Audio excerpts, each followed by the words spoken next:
Assalamualaikum warahmatullahi wabarakatuh. Video ini saya buat untuk memenuhi tugas mata kuliah praktik perbankan. Yang pertama, di sini saya akan mempraktikkan layanan teller untuk setoran tunai. Assalamualaikum, selamat pagi Ibu. Dengan saya Deva, ada yang bisa saya bantu? Boleh saya terima slip setoran dan buku tabungannya, Ibu? Dengan buku tabungan Ibu sendiri ya Ibu, atas nama Dewi Puspitasari dengan setoran nominal 10 juta rupiah. Boleh saya terima uangnya Ibu? Uangnya saya terima dan akan saya hitung kembali di mesin. Mohon diperhatikan ya Ibu Dewi. Jumlahnya sebanyak 100 lembar nominal 10 juta rupiah. Sudah sesuai ya Ibu? Baik Ibu Dewi, transaksinya akan saya bukukan terlebih dahulu. Mohon ditunggu ya Ibu. Ibu Dewi, transaksinya sudah saya bukukan. Mohon dicek kembali ya Ibu. Ada yang bisa saya bantu lagi Bu Dewi? Terima kasih Bu Dewi. Assalamualaikum, selamat pagi dan selamat beraktivitas kembali. Nah, yang kedua, di sini saya akan menjawab pertanyaan mengenai hal unik apa yang diinginkan halayak umum ketika mendengar kata bank. Nah, menurut saya yang diinginkan halayak umum ketika mendengar kata bank adalah pada kualitasnya, kualitas layanannya, yaitu layanan yang diberikan secara prima. Kenapa? Karena apapun tujuan mereka datang ke bank, baik itu untuk setor tunai, tarik tunai, atau untuk kredit, atau bahkan karena mengalami masalah dan keluhan-keluhan lainnya. Nah, tentunya mereka sangat berharap pelayanan yang diberikan oleh pegawai perbankan itu benar-benar baik dan prima seperti itu.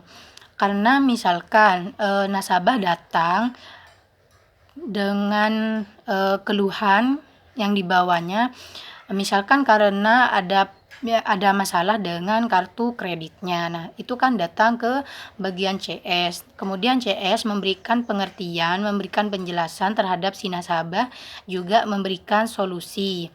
Nah, dengan pelayanan yang seperti itu, tentu saja nasabah akan merasa sangat senang, sangat nyaman seperti itu, sehingga apabila suatu saat ada keluhan lain atau ada keperluan lain, nasabah tidak akan lagi enggan untuk datang ke lembaga keuangan tersebut, seperti itu.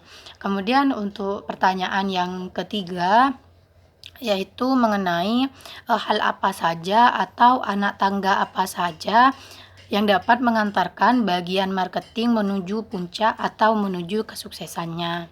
Nah, ada 4 anak tangga. Yang pertama yaitu kemampuan dasar, yang kedua jaringan atau relasi, kemudian yang ketiga pemahaman terhadap produk, dan yang keempat fokus. Baik, yang pertama yaitu pemahaman dasar atau keterampilan dasar. Nah, kenapa marketing perbankan itu harus memiliki kemampuan dasar? Karena itu sebagai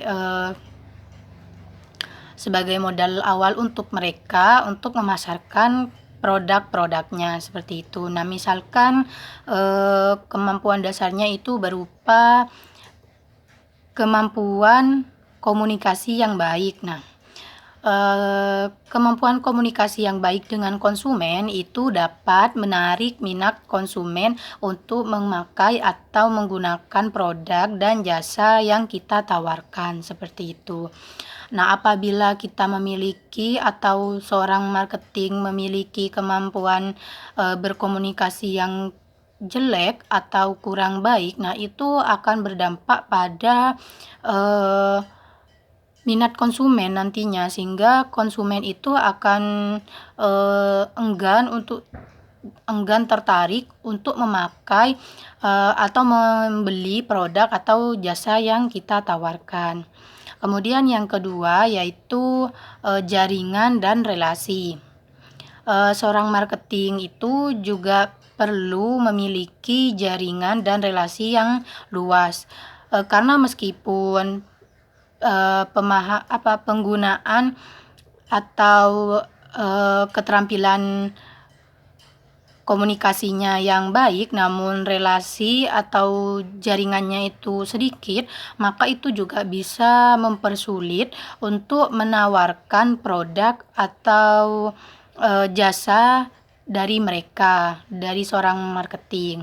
Nah, apabila jaringan atau jaringannya cukup luas, banyak teman seperti itu. Nah, itu akan mempermudah seorang marketing untuk memasarkan produk-produknya. Kemudian yang ketiga yaitu pemahaman terhadap produk. Kenapa seorang marketing itu perlu memiliki pemahaman terhadap produk atau jasa yang mereka tawarkan? Nah, misalkan nantinya seorang marketing itu menawarkan produk atau jasanya kepada konsumen seperti itu atau nasabah lah.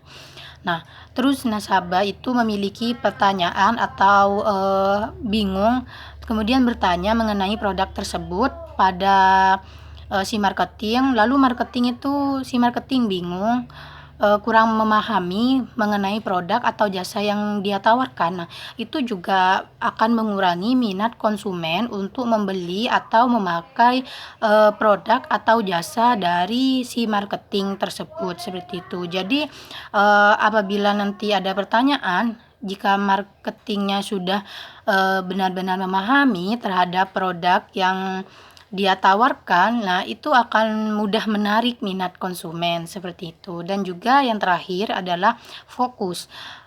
Fokus di sini misalkan si marketing memang sudah banyak teman seperti itu.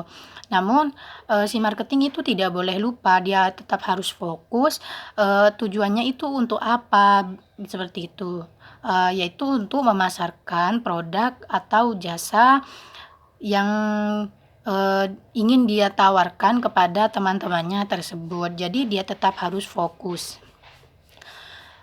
Kemudian yang terakhir yaitu peluang, tantangan dan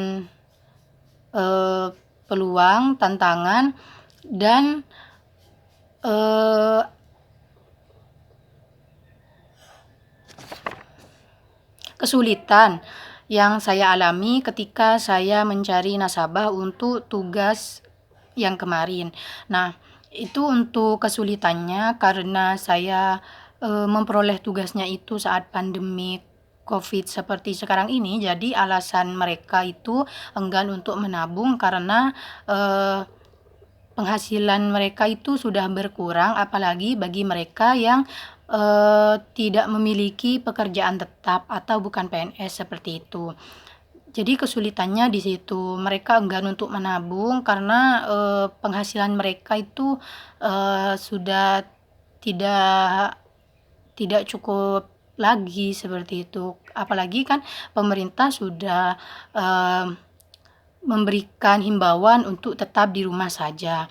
Dan untuk tantangannya karena di sekitar rumah saya itu juga ada orang-orang yang melakukan atau mengadakan tabungan mandiri seperti itu. Jadi orang-orang yang saya datangi untuk diajak menabung seperti itu, mereka sudah menabung ke tempat lain atau ada yang sudah menabung ke lembaga keuangan. Jadi itu mungkin hanya itu dari saya, kurang lebihnya saya mohon maaf. Wassalamualaikum warahmatullahi wabarakatuh.